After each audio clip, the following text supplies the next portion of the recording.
After he had quitted the ship, being desirous to know the feeling of the ship's company towards him, I asked my servant what the people said of him.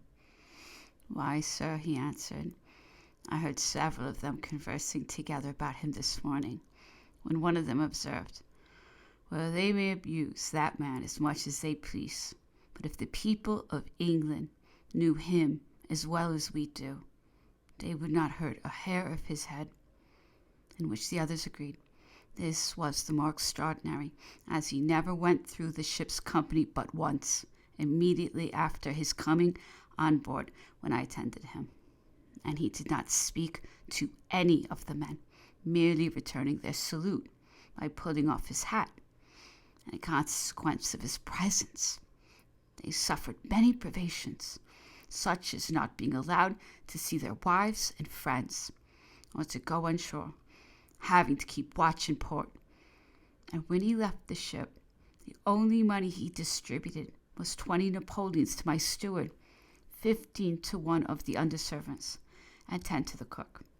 It may perhaps be interesting to give a slight sketch of the principal persons who accompanied Bonaparte to the Bellerophon, premising that I do not pretend to be minutely correct in the view I took of them, the trying circumstances in which these unfortunate men were placed being such as required more than common temper, and I think it very doubtful whether in the same situation Englishmen would have maintained equal forbearance.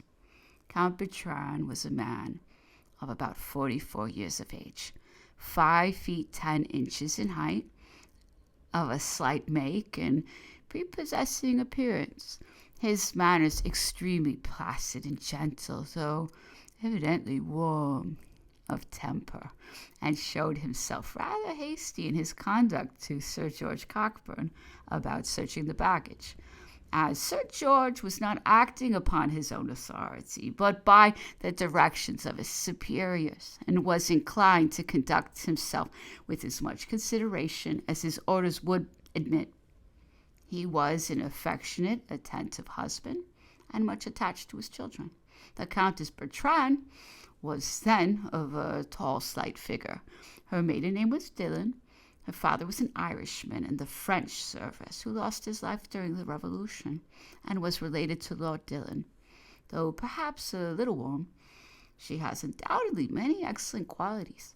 She showed herself to be a kind mother, an affectionate wife, and if she easily took offense, she as easily forgot it, and any little dispute that occurred between her and me was amply atoned for by the frank and affectionate manner in which she took leave when we were about to part, perhaps forever. They had at the time I speak of 3 fine children, 2 boys and a girl, the eldest boy about 5 years of age, who seemed to have a natural turn for the profession of his father, his constant amusement, in which the young lady and little Maitland joined, was forming lines and squares and other military evolutions on the quarter-deck.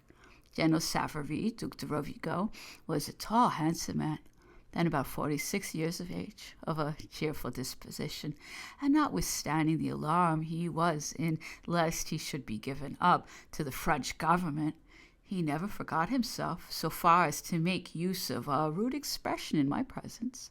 He was Minister of Police after Fouché. As a great deal had been said about Captain Wright's death, I spoke to him one day upon the subject, and told him it was generally believed in England that he had been murdered. He said, "I took much pains in investigating that matter, and in ascertaining the cause of his death, and I have not doubt that he cut his own throat in a fit of delirium." Neither Savary nor Lalemant were allowed to accompany Bonaparte to St. Helena, but on the Bellerophon's return to Plymouth, after transferring Napoleon to the Northumberland, both of them, together with Plenard and the other officers, with the exception of 3, were, by an order from the Admiralty, sent on board the Eurotas frigate, which conveyed them to Malta, from whence, after remaining some time as prisoners in Fort St. Angelo, they were allowed to proceed to Smyrna.